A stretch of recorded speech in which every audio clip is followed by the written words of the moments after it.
Hello, I'm Dr. Anjali Bhatawdekar. I'm a pediatrician. Hello, I'm Dr. Bhatawdekar. I'm a psychiatrist.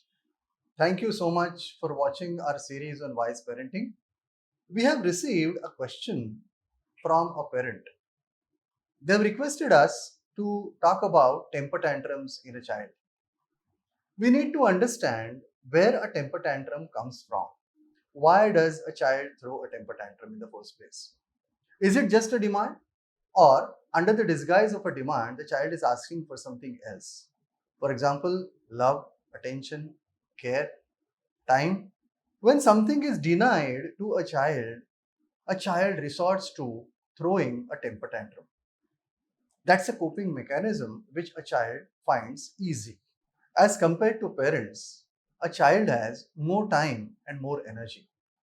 And when the child starts using both these things as weapons against the parents, it becomes a temper tantrum. As simple as that.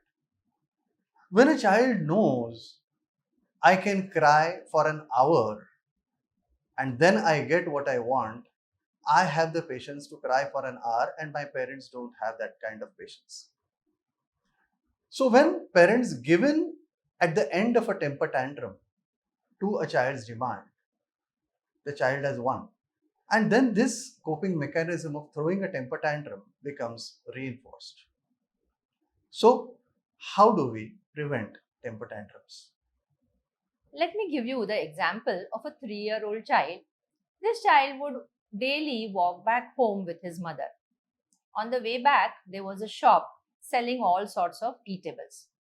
This child would demand every day something to eat from this shop, and the mother obviously did not want to meet these demands every day. She tried telling the child that I cannot give this to you every day, but the child learned to throw a temper tantrum. He would sit on the road, he would roll on the road, he would start crying loudly, and in general, try and attract attention.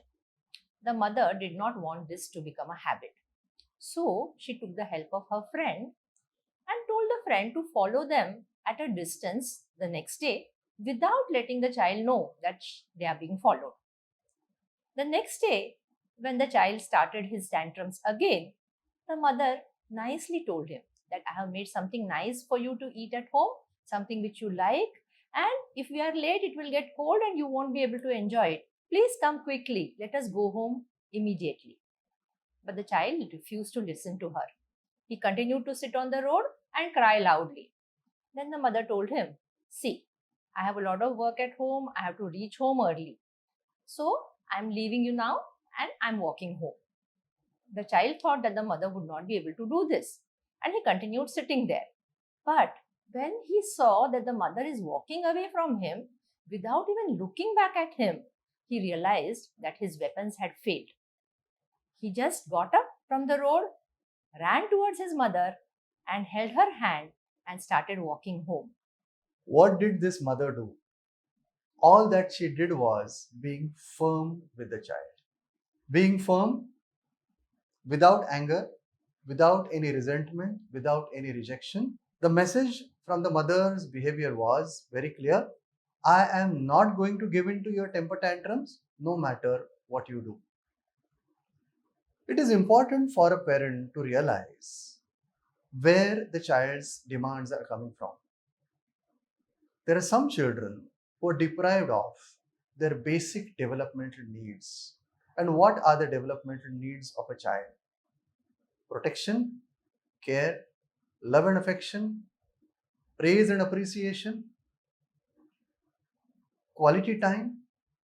And if these needs are fulfilled, generally children are very happy. And no child asks for these developmental needs. For example, no child ever asks for love. No child says, give me attention. No child says, please praise me. No child says, please protect me. These are needs which are understood as necessary by parents. And when these needs are fulfilled, there are no issues. However, sometimes these needs are not fulfilled, and in order to grab attention, in order to seek attention, many children have certain demands. Sometimes, even when these demands are met, some children try out.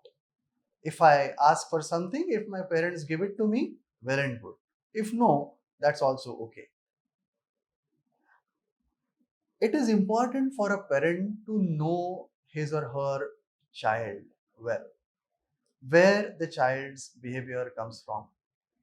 If it is just a want and not a need, and if the parents do not want to fulfill this want, it is okay to ignore it. It is necessary to be firm and tell the child, I'm not going to give it to you, I'm sorry.